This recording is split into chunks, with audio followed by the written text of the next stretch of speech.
વિક્રમ સંવત 2082 માગસર સુદ પાંચમ તારીખ 25/11/2025 મંગળવાર.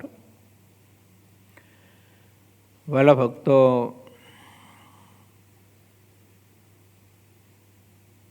ગઈકાલે આપણે સૌ કોઈએ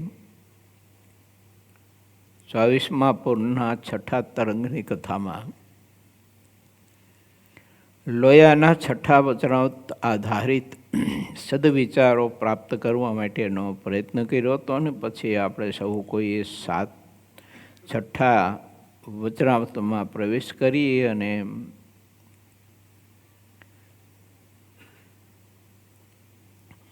સોળમી ચોપાઈ સુધીની કથામાં શ્રીહરિએ સદવિચારો જે આપણને આપ્યા તેને સમજવા માટે પ્રયત્ન કર્યો હતો. જે ભગવાનના ભક્તનો સત્કાર કરે છે, આદર કરે છે, મર્યાદા રાખે છે, તે ભક્ત બ્રહ્માંડને જીતીને નિર્ભય એવા ભગવાનના ધામને પામે છે. ખાલી ભગવાનના ભક્તનો સત્કાર કરવાથી અને ભગવાનના ભક્તની મર્યાદા જાળવવાથી પણ શ્રીહરિ આટલા રાજી થાય છે કે પોતાનું અક્ષરધામ આપે છે. તો જે ભક્ત પરમાત્માની આજ્ઞામાં રહીને પ્રભુની ભક્તિ કરતો હોય, અહોરાત્રે ધ્યાન ભજન કરતો હોય અને ભગવાનના ભક્તની ખૂબ જ સેવા પરિચર્યા કરતો હોય, એના ઉપર તો ભગવાન કેટલા બધા રાજી થાય. માટે જ્યારે અવસર પ્રભુ આપે ત્યારે આપણી દેહાત્મ બુદ્ધિની આ લોકના વ્યવહારો અને આપણી જે કંઈ આ લોકની ગણાતી બુદ્ધિ એને બાજુ પર મૂકીને ભગવાનના ભક્તની ખૂબ જ ભાવથી પરિચર્યા કરી લેવી. બોટાદમાં એક હરિભગત હતા. ખરેખરા મહારાજના ભક્ત હું ઘણી વખત વાત કરી ચૂક્યો છું. એમની સેવા એક વાસુદેવભાઈ કરીને હરિભગતને એને બહુ કરી.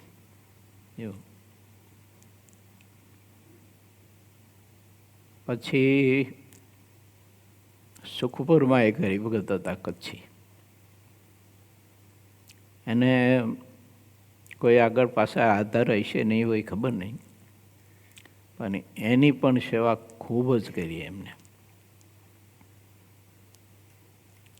માટે ભગવાન જ્યારે અવસર આપણને આપે ત્યારે આ મારા સંબંધી છે કે નથી એ બધું બાજુ પર મૂકી અને સત્સંગના નાતે ને સત્સંગના સંબંધે અને મહારાજના ભક્ત છે તે સંબંધે મહાત્મ્ય સમજીને સેવા પરિચર્યા કરવાથી જીવના અનંત અનંત કાળના પાપ બધા નષ્ટ થઈ જાય છે.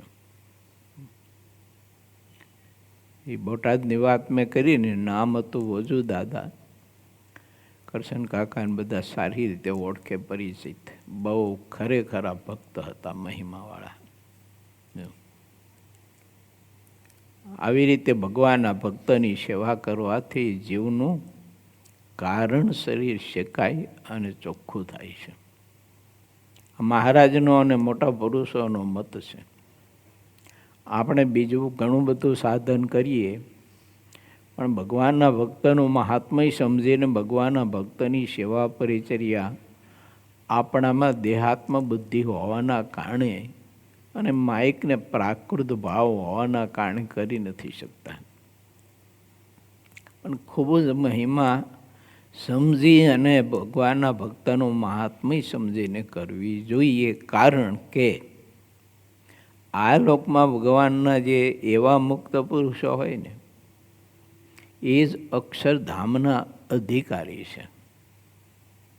અને જે અક્ષરધામના અધિકારી છે એની સેવા પરિચર્યા આપણે મહાત્મ્ય સમજીને કરીને એટલે આપ મેળાએ અક્ષરધામના અધિકારી એવા ભગવાનના ભક્તના સંબંધે કરીને આપણે થઈ જઈએ. એટલે ભગવાન શ્રી હરિ એવું કહે છે કે ગમે તેવું દારૂણ દુઃખ હોય અને ગમે તેવી વિપત્તિ હોય, પણ ભગવાનના ભક્તનું મહાત્મ્ય સમજવાથી, એનું સન્માન કરવાથી, સન્માન જાળવવાથી, એની સેવા પરિચર્યા કરવાથી આ ગમે તેવું દુઃખ હોય ને તો એ દૂર થઈ જાય. આટલી તો ભગવાનના ભક્તની સેવા પરિચર્યા એની મહત્તા બતાવી છે આપણા ગ્રંથોએ. અને એટલે ભગવાન શ્રી હરિ કહે છે કે આવા ભક્તની સેવા મળવી તે અતિ દુર્લભ છે. મહારાજે તો 59ના વચનામતમાં એવું બતાવ્યું છે મધ્યનું, કે મોટા મોટા સૃષ્ટાઓને પણ એનું દર્શન સેવા પરિચર્યા મળવી દુર્લભ છે. એને નથી મળતી. એ આપણને મળી હોય ત્યારે આપણે આપણી દેહાત્મ બુદ્ધિ, વિચારો બહુ સંકુચિત, આપણી જે કંઈ સમજણ કે વૃત્તિઓ એને બાજુ પર મૂકીને મહાત્મ્ય સમજીને ખૂબ સેવા પરિચર્યા કરવી જોઈએ.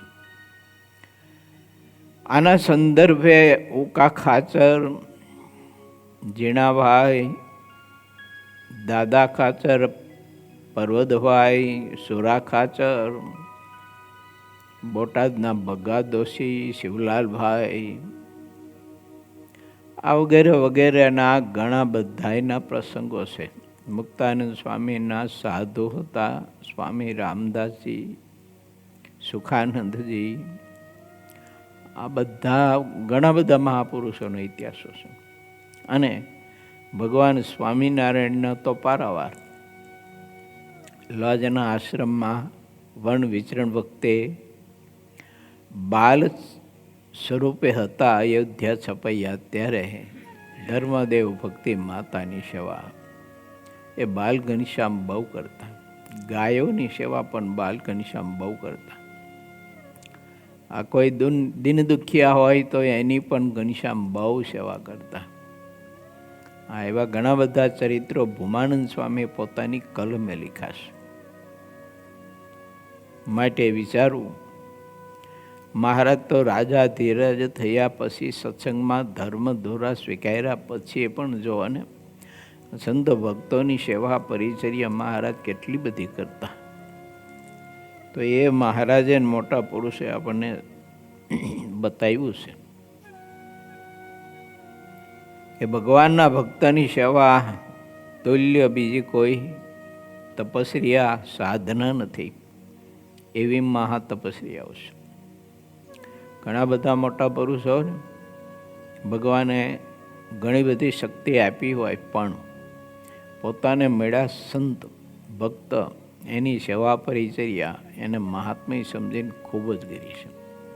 આપણા સંપ્રદાયના મહાવિદ્વાન એવા શાસ્ત્રી સ્વામી શ્રી જ્ઞાન પ્રકાશ સ્વામી, ગાંધીનગર, મૂળ ગઢડા, એમને એમના ગુરુદેવની સેવા બહુ કરી.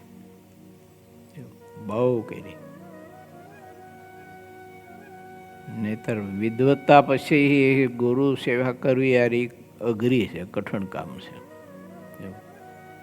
એમ સંપ્રદાયમાં ઘણા બધા જ એવા પરમહંસો પાર્ષદો હોય કે જેમણે ખૂબ જ ભાવથી સેવા કરી. આવી ઘણી બધી કથાઓ અને પ્રસંગો છે.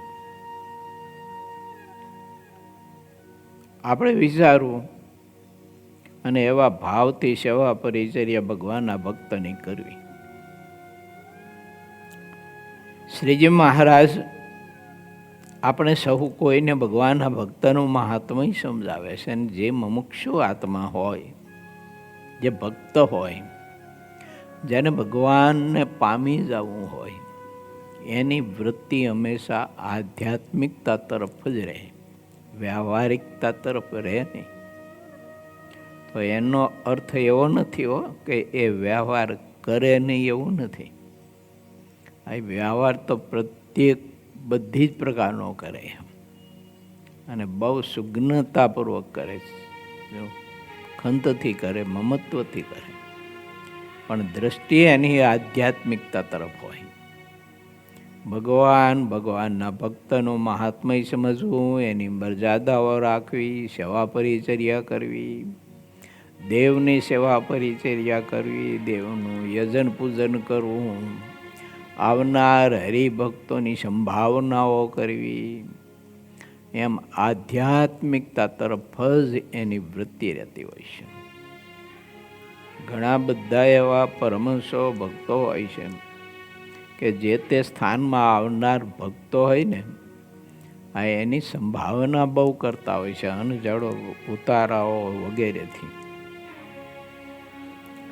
ચરાડવામાં શાસ્ત્રી સ્વામી શ્રી ગોપાલચરણદાસજી સ્વામી હતા. બહુ સમર્થ સંત હતા ને બંને દેશમાં હરિભક્તોને એમના પ્રત્યે બહુ જ લાગણી ને પ્રેમ હતો. ચરાડવામાં હરિભક્તો ટાઈમે આવે, કોઈ બપોરે 1 વાગે, 1:30 વાગે, 2 વાગે, તો સાધુ બધા પ્રવૃત્તિના કારણે વહેલા જાગતા હોય, થાક્યા હોય તો બપોરે આરામમાં હોય, તો સ્વામી પોતે જાતે થઈ રહ્યું હોય ને જમવાનું, તો ચૂલો પેટાવી અને હરિભક્તો માટે રસોઈ કરી, રોટલી શાક બીજું ત્રીજું કરી અને જમાડતા. અને એને જમાડીને પછી એને પહેલાં પતરાવડા હતા, ખબર, ખાખરાના પાંદના, તે પતરાવડા ઉપાડે, બધો અઠવાડો ઉપાડે, બધું સાફ કરે. આપણા મોહન બાપા, છગન બાપા, વૈશ્રામ બાપા, દેવળિયાવાળા, આ બધા શાસ્ત્રી સ્વામી સાથે ખૂબ જોડાયેલા અને સમાગમ ખૂબ કરતા.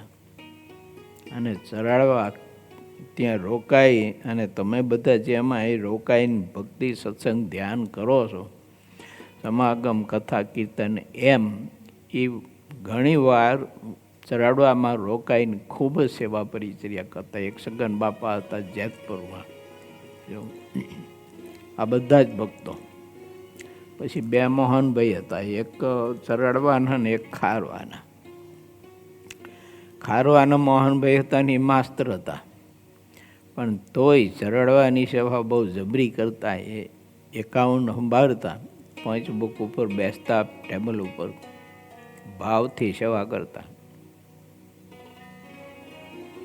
આવા ઘણા બધા જ ભક્તો હોય છે અને પરમહંસો હોય છે.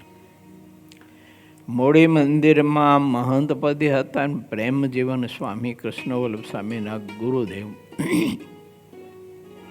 તો જેટલા વર્ષ મહંતી રહી, લગભગ 9 કે 10 કે 11 વર્ષ સુધી મહંતી રહી, રોજ બપોરે સભા મંડપમાં હાલતા ચાલતા પ્રદક્ષિણા કરતા કરતા માળા કરતા હોય. એટલા જ માટે કે કોઈ હરિભક્તો વહેલા મોડા આવે તો એની સંભાવના કરવી, અને સ્વામી જાતે જઈ અને આવનાર હરિભક્તોને પીરસે, જમાડે. આવી સેવા ઘણા વર્ષો સુધી મહંતે રહીને ત્યાં સુધી સ્વામી કરી. જો, અને ખૂબ ભજન કરતા. કેટલો મહિમા છે હરિભક્તોનો વિચાર કરો તમે. એટલો હરિભક્તોનો મહિમા હોય તો દેવનો મહિમા કેટલો હોય છે, એને. અને બીજું તમને કહું, કૃષ્ણવલ્લભ સ્વામી તો એમના શિષ્ય કહેવાય, પણ સ્વામીએ કૃષ્ણવલ્લભ સ્વામીને કૃષ્ણવલ્લભ કહીને કોઈ દિવસ નહીં બોલાવ્યા હોય, કોઈ દિવસ નહીં. સ્વામી આ એટલું કામ કરવાનું છે, સ્વામી આટલું આ કામ કરવાનું છે, સ્વામી આટલું આમ કરશું. બોલો, શિષ્યને પણ કેટલા માનવાચકથી બોલાવે. કેવી સાધુતા, કેવી સરળતા, કેવા ભજન આનંદી, ખૂબ ભજન કરતા. આપણે જ્યારે દર્શન કરવા જઈએ ત્યારે જોવો ને, આ હાથમાં માળા હોય ને બેઠા બેઠા સ્વામિનારાયણ સ્વામિનારાયણ સ્વામિનારાયણ ભજન કરતા હોય. અને ભજન કરતાં કરતાં જ એમને શરીર છોડ્યું છે. આ આપણી બધી જ ગુરુ પરંપરાના પરમહંસો છે. હરિનાનદાસ સ્વામીની આ બધી પરંપરાઓ, બ્રહ્માનંદ સ્વામીથી માંડીને. પણ મારી વાત કહેવાની એ છે કે સ્વામીને હરિભક્તોનો મહિમા કેટલો હોય છે. તે બપોરના ગાળામાં, નહીતર બપોરે તો લગભગ બધા એને આરામ કરવાનો સમય હોય,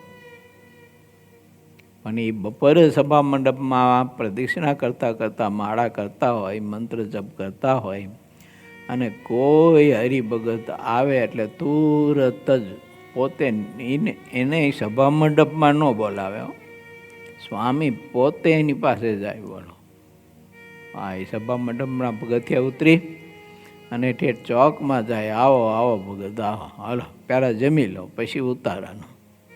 તે જાતે જાય, ભંડારે પીરસે, કોઈ ન હોય તો, કોઈ હોય તો એની પાસે પીરસાવે અને ભાવથી જમાડે.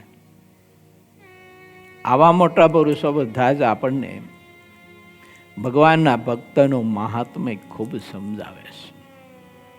કૃષ્ણવલ્લભ સ્વામી બધું જ મેનેજ કરતા, પણ એટલા બધા ચીવટથી, ખંતથી, મમત્વથી મેનેજ કર્યું એમણે મોડી મંદિરનું, અને ખૂબ જ દેવની સેવા કરી, ખૂબ જ કરી. અમારા ગુરુભાઈ હતા જીષ્ણુ સ્વામી, એમને પણ ગુરુદેવને એટલી બધી સેવા પરિચર્યા કરી, અને એની સાથે પૂજારી તરીકે રાધાકૃષ્ણ દેવની સેવા ખૂબ જ કરી, અને બધા સિંહાસનો, બધા કમાડ વગેરે વગેરે બધું સુવર્ણનું કર્યું. બોલો, આટલી બધી દેવની સેવા કરી એમને. અત્યારે હળવદમાં શ્રીજી સ્વામી છે, એ પાર્ષદ હતા, તે એને પણ ગુરુદેવની સેવા ખૂબ જ કરી, ભાવથી સેવા, મહિમાથી ખૂબ જ કરી. ધર્મવલ્લભ સ્વામી છે અત્યારે ચરણોમાં હાલ. તો સંતોની, ભક્તોની સેવા પરિચર્યા, મંદિરોની વગેરે વગેરે, મંદિરો બાંધવા. આવા સંપ્રદાયમાં ઘણા બધા જ એવા હરિભક્તો હોય છે, સંતો હોય છે, પાર્ષદો હોય છે, કે ઘણા બધા જ આવી સેવા કરતા હોય છે. તો આ સેવા યજ્ઞ અને સેવા યોગ એ બહુ જ મોટી બાબત છે. રાજકોટ ગુરુકુળમાં જોગેશ સ્વામી તો કેવા મહામુક્ત રાસ, બગીચાની સેવા સ્વામી કરતા. બોલો, એ બગીચાની સેવા કરતા, અને ફૂલ હાર બનાવે તે ગુરુકુળમાં ભગવાનનું સ્વરૂપ હોય એને તો હાર બીજું ત્રીજું બધું ચડાવે, પહેરાવે, પણ ભૂપેન્દ્ર મંદિર જે છે બોડીવાળું, અહીંયા દેવને હાર પહોંચાડે. બોલો, બનાવીને રોજે રોજ. ભજન સ્વામી તો સાક્ષી છે, મને ખબર છે. તો આવા મોટા મુક્ત પુરુષો, જોગેશ સ્વામી એટલે તો એ હાલતું ચાલતું અક્ષર જ કહેવાય એમ. આવી સ્થિતિવાળા મહાપુરુષો. પણ આપણને સૌ કોઈને સેવા યોગ બતાવ્યો માટે ભગવાન શ્રીહરિ જ્યારે આપણને સૌ કોઈને એવો યોગ આપે, ત્યારે આપણી બધી જ પ્રકારની બુદ્ધિમત્તાને બાજુ પર મૂકી અને ભગવાનની, દેવની, સંતોની, મંદિરની, સ્થાનની સેવા પરિચર્યા કરી. અરે કોઈ ગરીબોની સેવા પરિચર્યા કરી અને હવનો રાજીપો કમાઈ લેવો. કોરોના વખતે આપણા સંતોએ અને હરિભક્તોની, વિદ્યાર્થીઓએ કેવી સેવા કરી, નહીતર જોખમ હતું, હગાવાલાય પડખે ન જ જતા. એના બદલે આપણા સંતો અને હરિભક્તોની વિદ્યાર્થીઓએ એને બાથમાં લઈને ઉપાડી અને બેડમાં હુવરાવતા હતા. ડૉક્ટરો નહોતા અડતા હોય ને, એ છેટેથી નિદાન કરતા હતા, અને ભાવથી પાછા ડીશ પીસીને પાછા જમાડવા જતા, જમાડતા એને દર્દીઓને જમાડતા. આવી બધી સેવા પરિચર્યા ખૂબ જ કરી. તો મહારાજનો રાજીપો કેટલો થાય એનાથી, હે ને? એ બધું લક્ષ્ય રાખીને જ આપણે સૌ કોઈ સંસ્કારધામ મલ્ટી સ્પેશિયાલિટી હોસ્પિટલ 108 બેડની, એટલે એક માળાના મણકા જેટલા બેડની આપણે હોસ્પિટલ એનું નિર્માણ કરી રહ્યા છીએ. શા માટે? એ લક્ષ્ય છે કે કોઈ એવા દર્દથી બિચારા પીડાતા હોય, દુઃખી હોય, મેડિકલ વ્યવસ્થાનો અભાવ હોય એની પાસે. આજનું મેડિકલ બહુ જ મોંઘું છે. તો જેટલી આપણાથી થાય એટલી સેવા વિશેષ ને વિશેષ આપણે કરીએ. કેમ? મહારાજનો મત છે સેવા મુક્તિ ચ ગમ્યતા, અને દિનજનને વિશે દયાવાન થવું. માતા પિતા ગુરુ રોગાતુર એવા જે કોઈ મનુષ્ય તેની જીવંત પર્યંત મહારાજ કે શુશ્રૂષા કરવી, ભાવથી એની સેવા કરવી. તો મહારાજે આપણે આ સદવિચાર આપ્યો, પોતે જાતે સેવા કરીને બતાવ્યું છે, કહીને નકરું કહીને બતાવ્યું છે એવું નથી. મહારાજના વખતમાં ઘણા બધા વૈદ્ય સંતો હતા, ગમે ત્યાં જાય તો સાથે હોય. કોઈ બિચારા વગડામાં રહેતા હોય, ઝૂંપડામાં રહેતા હોય, નેહડામાં રહેતા હોય, કૂબામાં રહેતા હોય, નાના ગામડા હોય, 2-5 ખોયડાના નાના ગામડા હોય, કોઈ વ્યવસ્થા હોય નહીં, ત્યાં વૈદો હોય નહીં. ઔષધ તો બિચારાને ક્યાંથી હોય ને કેવી એ વખતની જમાનાની પરિસ્થિતિઓ, એમાં કેટલા પીડાતા હોય. મહારાજ આ બધું દુઃખ જોઈ નહોતા શકતા. ત્યારે એ સંતો પાસે નાડી તપાસી અને ઔષધો અપાવતા. એને ઔષધ બીજું લેવા માટે પણ મહારાજ સાથે રહેલા હરિભક્તો પાસે ધન અપાવતા. પછી 50, 10, 15, 100 રૂપિયા પાવતા. લ્યો, જરૂર પડે તો કોઈ વૈદ્યને બોલાવીને ઔષધ કરાવજો, આ સંતોએ આપેલું ઔષધ લેજો, જે કંઈ ચરી પાડવાની કહી હોય તે પ્રમાણે પાડજો, ઠાકોરજી તમારું સારું કરશે. એમ આંખની ઓળખાણ ન હોય. અને ઝૂંપડામાં બિચારા ખાટલામાં, પાંગત વગરના ખાટલામાં પીડા હોય ને પીડાતા હોય, એના મસ્તક ઉપર મહારાજ હાથ મૂકીને આશીષ આપતા. કોઈ બીમાર હોય, દુઃખી હોય ને એને તમે આશ્વાસનની હિંમત આપો ને તો ઔષધ કરતાં ઝાઝું કામ કરે. ઔષધ તો કામ કરે, પણ આ તો એના કરતાં ઝાઝું કામ કરે. એને હિંમત અને બળ આપવું જોઈએ. શ્રીજી મહારાજે આપણને આ ધર્મ શીખ્યો છે. નકરા એકલ પેટા નહીં થતા, એકલ જીવ્યા ન થતા. એકલ પેટા ને એકલ જીવ્યા એટલે પોતા પૂરતું જીવન જીવવું એવું નહીં. આપણને જેમ દુઃખ હોય એમ બીજાને દુઃખ આવતો હોય ત્યારે એની પીડા તો એને થતી જ હોય ને. મને એક વખત રાવલ સાહેબે બહુ મસ્ત વાત કરેલી. અમે ગયેલા ને મને અહીંયા હોસ્પિટલ, તો મને કે હું જોગાસરમાં સ્નાન કરતો હતો. એમાં કોઈ માલધારીને બહેનો અટાણું કરવા આવ્યા હોય ને, તો માર્ગે જતા હતા અટાણું કરી. હવે એમાં એક કોઈ બેન સગર્ભ આવી છે, અને ખબર નહીં હવે આમાં તો એવું છે ને કે બાળકને જન્મ આપો એમાં તો કોઈ સમય કોઈ નિશ્ચિત હોતો નથી. અને એને રસ્તામાં ચાલતા ચાલતા પીડા ઉપડી બાળકને જન્મ આપવાની રસ્તામાં. અહીંયા શું હોય? કાંઈ ન હોય. બોલો. તો રાવલ સાહેબ કે મને ખબર પડી ને તો હું તો એમ નામ દોડ્યો, કે ચડી પહેરેલી નાતા નાતા બહાર નીકળીને દોડ્યો. અને બેનને ત્યાં રસ્તામાં એક ઝાડવા નીચે હોવડાવી અને મેં પ્રસૂતિ કરાવી અને સેવા કરી આવ્યું. સાહેબે મને કહ્યું હતું. રાવલ સાહેબ એટલે તો બહુ એક નિષ્ણાત ડૉક્ટર છે, અનુભવી ડૉક્ટર છે. પણ એક ભાવના, સેવા કરવાની ભાવના તમે જુઓ. પહેલાં તો કે હું દોડ્યો ને તે બધી બહેનો કહે, ભાઈ ભાગો અહીંથી, ભાગો. અહીં બાઈ માણસને આવી તકલીફ હોય એને અહીં હાયલા આવો છો કે ખબર ન પડે, ભાગો અહીંથી. કે ભાઈ એને ખબર ન હોય આ ડૉક્ટર સાહેબ છે, રાવલ સાહેબ છે. પછી રાવલ સાહેબે એ સેવા કરી અને બેનને પ્રસ્તુતિ કરાવી અને દુઃખથી હળવા કર્યા.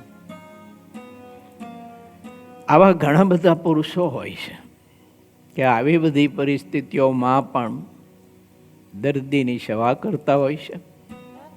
આપણે હોસ્પિટલ કરવી છે, એમાં કોઈ નામના કે સંપત્તિ લક્ષ્યમાં રાખી નથી કરવાની. કંઈ એ લક્ષ્ય આપણે ગુરુકુલની સ્થાપના કરી ત્યાંથી માંડીને હજી સુધી નથી. આનો હોત ને તો 1 લાખ રૂપિયા ફી નો કરી નાખી હોય વિદ્યાર્થીની.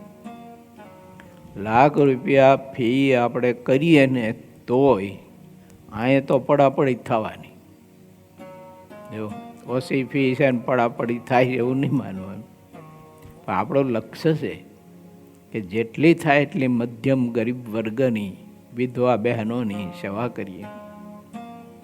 અને અત્યારે સંજયભાઈ હરિભગત છે, અમદાવાદના નરેન્દ્રભાઈ ઠક્કરના મિત્ર, એના માધ્યમે વિધવા બહેનોને સંસ્કાર ધામના માધ્યમે કીટ વિતરણની સેવા આપણી થઈ જ રહી છે ને. દર મહિને એને ઘેર બધી અનાજનું બધું કીટ બધી પહોંચી જાય. તો આ અવસર છે કે ભગવાને આપણને આપ્યો હોય અવસર. આપણે અહીં ગુરુકુળમાં જોવાનું, કોઈ પણ ગમે તે આવે, જાણે અજાણ્યા, નામી અનામી, બપોરે રાત્રે ગમે ત્યારે, પણ કોઈ દિવસ ભોજન કર્યા વિના પાછો ન જાય. આ અન્નક્ષેત્ર જ કહેવાય ને. તો અન્નક્ષેત્ર ચાલે જ છે આપણું. વિદ્યાદાનની સાથે અન્નક્ષેત્ર ચાલે છે. જો કોઈ પાસે કોઈ અપેક્ષા નહીં રાખવાની, કાંઈ નહીં. અને થાય એટલી બધી સેવા પરિચર્યા કરવાની. મહારાજે આપણને અવસર આપ્યો છે. કારણ ગરીબાઈ શું છે એ તો જે ગરીબાઈમાં સપડાયા હોય ને એને ખબર હોય. અને ગરીબાઈમાં કેમ જિંદગી અને દિવસોને સમય પસાર કરવો એ એને ખબર હોય. આપણને ઠાકોરજી બધી રીતે સુખ સમૃદ્ધિ આપી હોય એટલે આપણને ગરીબાઈની ખબર ન હોય. અને એ પરિસ્થિતિમાં આવી રીતે જેના જીવન ઝોલા ખાતા હોય અને એને આ મદદ કરવી.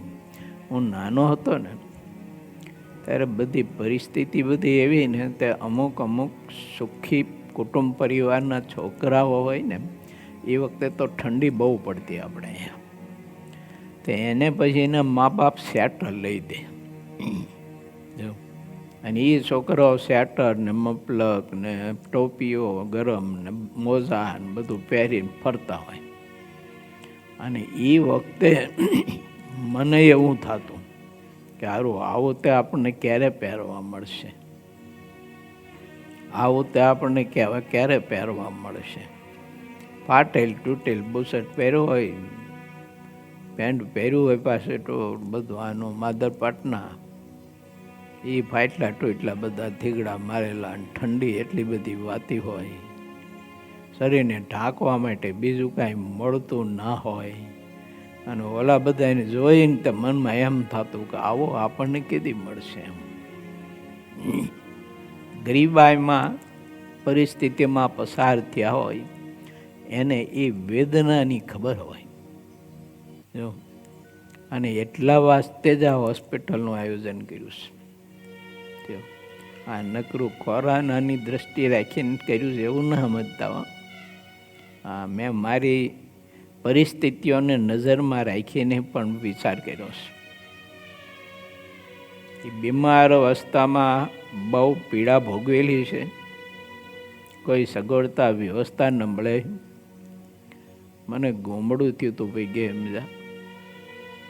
અને હાથળમાં વેર નાખેલી ને એટલી પીડા થાય મા બારી એમ. તોય એ પગ ઠંગડાતા 2-3-4 કિલોમીટર હાલીને ભાત દેવા જવાનું હોય. તો એક કિશનભાઈ કરીને ડૉક્ટર હતા. ડૉક્ટર સારા હતા. તે બીજી હેઠે જાતા હતા. એ વખતે ઓલો મોટરસાઇકલ રાખતા. એ આજુબાજુનું ગામડામાં વિઝિટે જતા તો હું ચાલ્યો જતો હતો ને તે રોતો જતો હતો. પીડા એટલી બધી થતી હતી મા બારી. તો પછી એ ચાલ્યા આવતા હતા, વિજેટીથી આવતા હતા, મોટરસાઇકલ ઊભું રાખ્યું હતું. મને એમ થયું, કીધું સાહેબે ઊભું રાખ્યું તો કંઈક પાટોપીંડું કરશે કીધું. તો મને કે શું થાય છે છોકરા? મેં રડતા રડતા કીધું, સાહેબ બહુ પીડા થાય છે ગુમડાની, અને એમાંય જે વેર નાખી છે સાથળમાં એ તો અસહ્ય પીડા થાય છે. એમ કે ગોમડું થયું છે કે એમ કરી અને ભટપટીયું લઈને વહી ગયા. બોલો, હું તો જોઈ રહ્યો. મેં કીધું આમાંથી કંઈક પાટો બાટો કાઢીને કંઈક થોડીક ટ્યુબ ચોપડીને કંઈક કરશે કીધું, પાટો બાંધશે. તો સાહેબ બહુ કરતા થાય વહી ગયા બાઇક લઈને.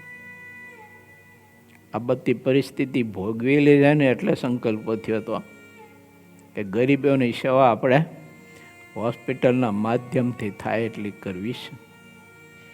અને એટલે ગુરુ પૂર્ણિમાના પૂજનના હારની જે કંઈ હોય ને એ બધી સેવા એ આવી બધી આપણી ગરીબ પરિવારની દીકરીઓની સેવા માટેનો સંકલ્પ અમે કર્યો છે ને એટલા માટે કર્યો છે કે આ પીડાઓ બધી જ બીમારીની બહુ ભોગવેલી છે, બહુ એટલે અસહ્ય ભોગવેલી છે.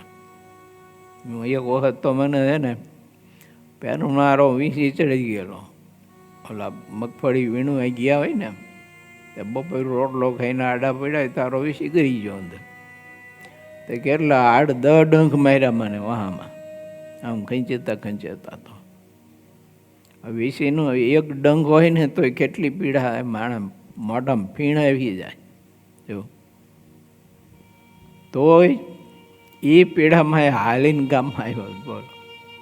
અને પોપટલાલ રામજી મંદિરના પૂજારી હતા ને એ વીસી ઉતારતા. એમની પાસે વીસી ઉતારવા માટે થઈને 3-4 કિલોમીટર હાલીને આવેલો. આ બધી પીડાઓ છે ને ભૂલાય નહીં કોઈ દિવસ. શા માટે ન ભૂલાય? તો એટલા માટે ન ભૂલાય કે એવી પીડા બીજાને ન આવવી જોઈએ, એમ નહીં બોલવાની. જો અને એવી પીડામાં જો કોઈ હોય તો એને આપણે મદદ કરવી, સેવા પરિચર્યા કરવી, ખૂબ ભાવથી મહિમાથી મહાત્મય સમજીને મદદ કરવી આપણે એને.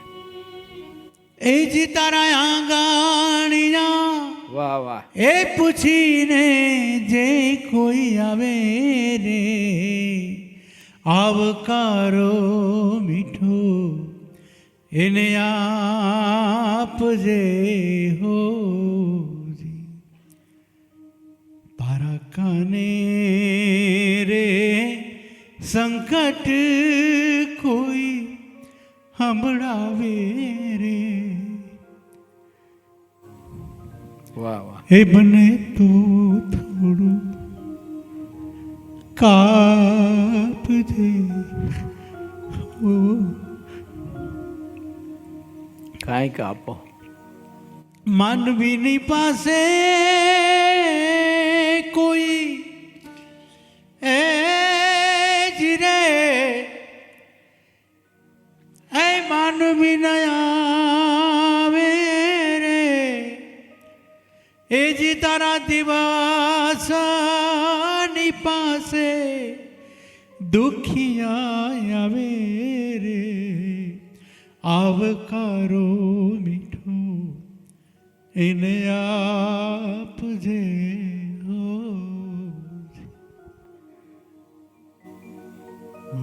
ભગવાને જો આપણને આપ્યું હોય તો કોઈના દર્દ એ આપણું દર્દ માનવું, એનું દુઃખ આપણું દુઃખ માનવું, આ સજ્જનતા, સાધુતા, આ ભક્તપણું છે. ભગવાને કૃપા કરી અને જો આપણને આ બધું આપ્યું હોય તો આપણા ભારતીય કવિઓ, કાગ કવિની કૃતિ કેટલી બધી આમ કોમળતાથી, મૃદુલતાથી, દયાથી, પ્રેમથી ભરેલી કૃતિઓ છે.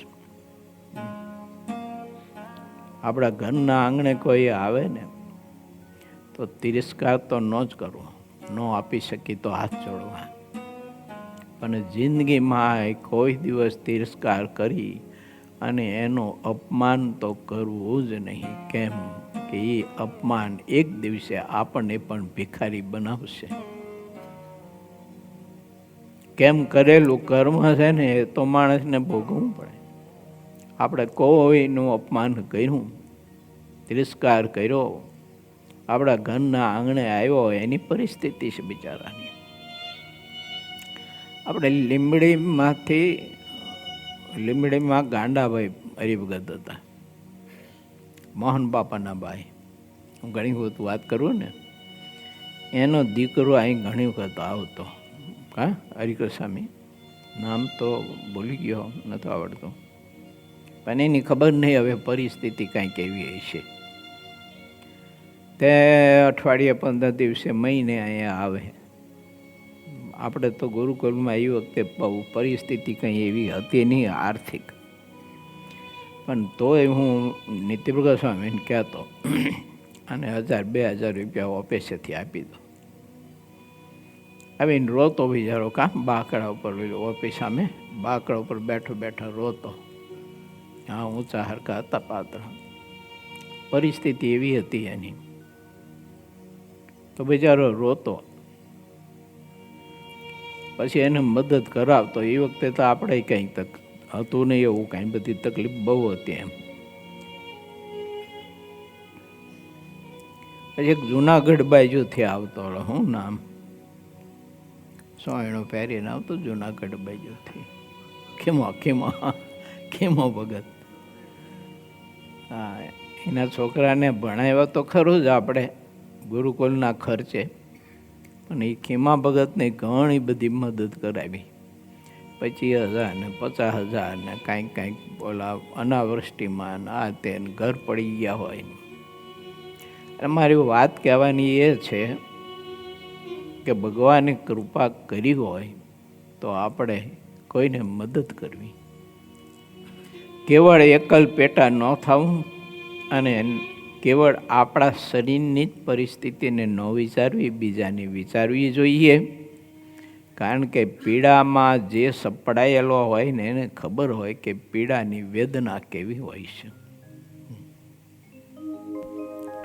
ભગવાન શ્રીહરિએ એમ કહે છે કે સત્સંગ થયા પછી દુર્લભમાં દુર્લભ તે શું છે? આવો શ્રીહરિએ સંતોને પ્રશ્ન કર્યો છે. સત્સંગ થયા પછી દુર્લભમાં પણ અત્યંત દુર્લભ એવું કયું સાધન તમે માન્યું છે સંતો કે જેનાથી બીજું કોઈ ઉત્તમ સાધન ન હોય? તે અમારો પ્રશ્ન છે. પછી તે પ્રશ્નનો ઉત્તર પરમહંસોથી જ્યારે ન થયો ને ત્યારે શ્રીજી મહારાજ પ્રેમથી તે પ્રશ્નનો ઉત્તર કરવા લાગ્યા. આમ તો મારે તો સંકલ્પ કેવો ખબર હોસ્પિટલ માટે? હા, એ હોસ્પિટલ આપણે છે ને વગર પૈસે ચલાવવી, પણ એ પરિસ્થિતિ આપણે કરી ન શકીએ, આપણી પરિસ્થિતિ નહીં એ પહોંચી ન વળીએ. ને સંકલ્પ એવો ખરો, કોઈ એવા જો દાતાઓ મળે ને તો કોઈ દર્દી પાસેથી એક પૈ પણ ન લેવી અને થાય એટલી બધી આપણી સેવા કરવી એની. પણ હવે અત્યારે આ બધું મેડિકલ મોંઘું બહુ, ડૉક્ટરના પગાર બધા બહુ ઊંચા, એટલે ખર્ચો બહુ થાય. પણ આ તો ખાલી સંકલ્પની વાત કરું છું, ઠરાવ નથી, પણ સંકલ્પ એવો ખરો એમ કે અત્યારે કે ભવિષ્યમાં કોઈ એવા દાતા મળે 2, 5, 25, 50 તો આપણે સેવા કરવી એવી રીતે દર્દીઓની. હે સાચા ગરીબની સેવા તમે કરજો રે લો, સાચા ગરીબની સેવા તમે કરજો રે લો, સેવાથી શ્રીજી રાજી થાય જો, સેવાથી શ્રીજી રાજી થાય જો,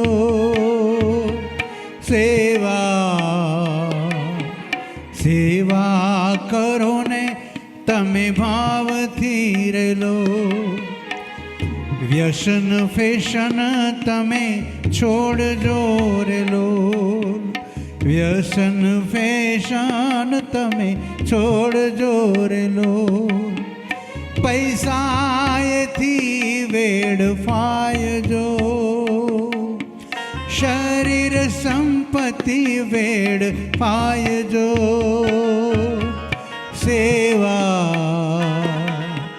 સેવા કરો ને તમે ભાવથી રેલો.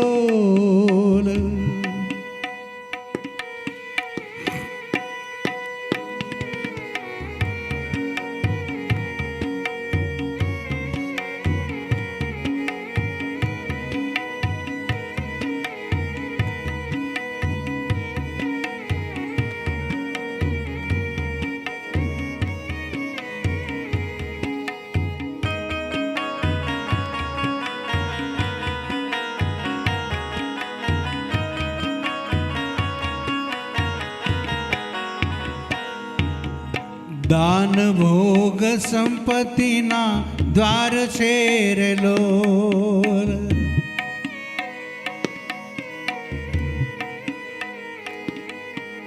દાન ભોગ સંપત્તિના દ્વાર છે રેલો. પસંદગી સાચી કરાયજો. પસંદગી સાચી કરાયજો.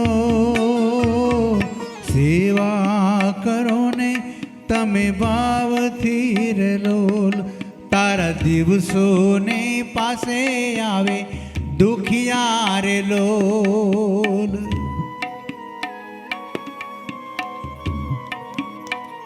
હે તારા દિવસોને પાસે આવે દુખિયા રેલો. આમ થાન આવે લાગે પાયજો. આમ થાન આવી લાગે પાયજો. સેવા કરો ને તમે ભાવથી રેલો. રોટલો ન ખાવ તમે એકલા રેલો. રોટલો ન ખાવ તમે એકલા રેલો. ભૂખ્યાને આપીને ખવાયજો. ભૂખ્યાને આપીને ખવાયજો. સેવા કરો ને તમે ભાવથી રેલો. વિવેક રાખીને કરો દાનને રેલો. વિવેક રાખીને કરો દાનને રેલો. જ્યાં ત્યાં દાન ન અપાયજો.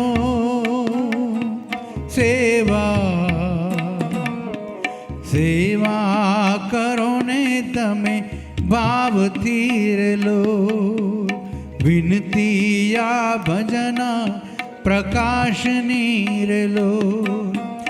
સાંભળજો સૌ નર નારજે. સાંભળજો સૌ નર નાર રે.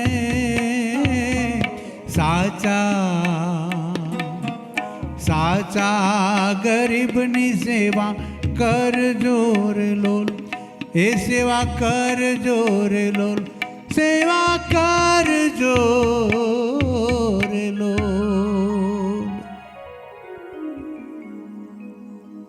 આપણા રાજુભાઈ સુરેન્દ્રનગર રસિકભાઈના સુપુત્ર ગરીબોની સભા બહુ કરે. ધાબળા વિતરણ, ચંપલ વિતરણ, બીજી બધી કાંઈ કીટથી સેવા કરે. બહુ સેવા કરે. આ મને એને પ્રારંભમાં કહેલું, આ હોસ્પિટલનું આપણે આયોજન કર્યું ને ત્યારે મને કે દર વર્ષે 5 થી 6 ઓપરેશન એ મારા તરફથી કરવાના. નાના મોટા ઓપરેશન કરવાના આવે તો મને કહી દેવાનું. એવા જરૂરિયાત વર્ગ ગરીબ હોય અને ઓપરેશન કરવાની જરૂર પડે તો તમારે મને કે પૂછવાનું નહીં. કે એક ભાવ છે ને, જો હોસ્પિટલમાં તો ઘણી બધી સેવા છે જ એમની, પણ એક ભાવ છે, મહિમા છે. અને એમને ગરીબો પ્રત્યે બહુ જ લાગણી છે, બહુ પ્રેમ છે, બહુ સેવા કરે. માટે ભગવાન સ્વામિનારાયણે પરમહંસોને પ્રશ્ન પૂછ્યો કે સત્સંગમાં દુર્લભમાં દુર્લભ કયું સાધન માન્યું છે? તો પરમહંસે ઉત્તર કર્યો, યથાર્થ સમાધાનનું ઉત્તરનું ન થયું. મહારાજને કહ્યું, પ્રભુ આપ એનો યથાર્થ ઉત્તર કરો ને. ત્યારે મહારાજ કહે છે કે સત્સંગ થયા પછી ભગવાનના ભક્તમાં એકાંતિકપણું આવવું તે અતિશય દુર્લભ છે, અને તે એકાંતિકપણું સર્વે સાધનોથી શ્રેષ્ઠ કહેવાય છે. આવું દિલ હોય ને એનામાં એકાંતિકપણું આવે. કઠોર દિલમાં એકાંતિકપણું ન આવે. કોમળ દિલમાં એકાંતિક ધર્મ વાસ કરીને રહે. કારણ કે એકાંતિક ધર્મ છે ને એ કઠોર દિલમાં ન જાય, કોમળ દિલમાં આવીને વાસ કરે. અને એવું એકાંતિકપણું જેનામાં આવે એને પ્રત્યેકમાં નારાયણ દેખાય, પ્રભુ દેખાય, પ્રત્યેકમાં પોતાપણું દેખાય. અને પોતાપણું દેખાય એટલે મેં કહ્યું ને એમ બીજાનું દર્દ પોતાને પીડા આપે. એને દર્દ બીજાને અને પીડા એને થાય. મહારાજના વખતની, મોટા મોટા પરમહંસોના વખતની ઘણી બધી એવી કથાઓ છે. દર્દ બીજાને હતું અને પીડા મહારાજને અને પરમહંસોને થતી હતી. રડતા હતા, બોલો, બીજાના દુઃખે કરીને રડતા હતા. અરે રે મારા ભારત દેશના, મારા આ દેશ બાંધવો બિચારા આટલી બધી પીડા ભોગવે છે. મહાત્મા ગાંધીજી, સરદાર વલ્લભભાઈ પટેલ, તમે જુઓ ને, એ બધા કોમળ દિલના મહાપુરુષો હતા. અને એને એ પીડા હતી કે અમારા દેશનો સમાજ, માનવ સમાજ આટલી બધી મજબૂરીની પીડા ભોગવે છે. ભગવાને શક્તિને બુદ્ધિ આપી છે ને, તો હવે એ બધાની પીડા અમારે, એની આંખના આંસુ અમારી આંખમાં લેવા અમારે. નહીં તો સરદારને છે ને એ વખતે કરોડો રૂપિયા કમાવા હોય ને તો કરોડો રૂપિયા કમાઈ શકે એટલી બધી બુદ્ધિ પ્રબળ હતી. પણ પોતા માટે કશું જ ન કર્યું, બોલો. અને દેશ બાંધવા માટે સતત ને સતત કેટલું બધું એકાદ બે હજારનું આજુબાજુના વારાનું સહન કરી, આ તે કરી, લેટ ગો કરી, અને ઉદાર મન રાખીને ધીરજતાપૂર્વક કામ લઈને પણ દેશ બાંધવો અને સુખી કરવા માટે, એની પીડા દૂર કરવા માટે કેટલી બધી કઠિન એને આરાધના કરીને તપસ્યા કરી છે. એકાંતિક ધર્મ એટલે ધર્મ, જ્ઞાન, વૈરાગ્ય યુક્ત પરમાત્માની નિષ્કામ ભક્તિ. પણ એ વાસ ક્યારે કરે? તમે જુઓ, ધર્મદેવને ભક્તિ માતાનું જીવન, પોતા માટે બનાવેલી રસોઈ, ઘરના આંગણે કોઈ આવે ભિક્ષુક તો પોતાના ભાગનું અનાજ આપી દે. શ્રીજી મહારાજે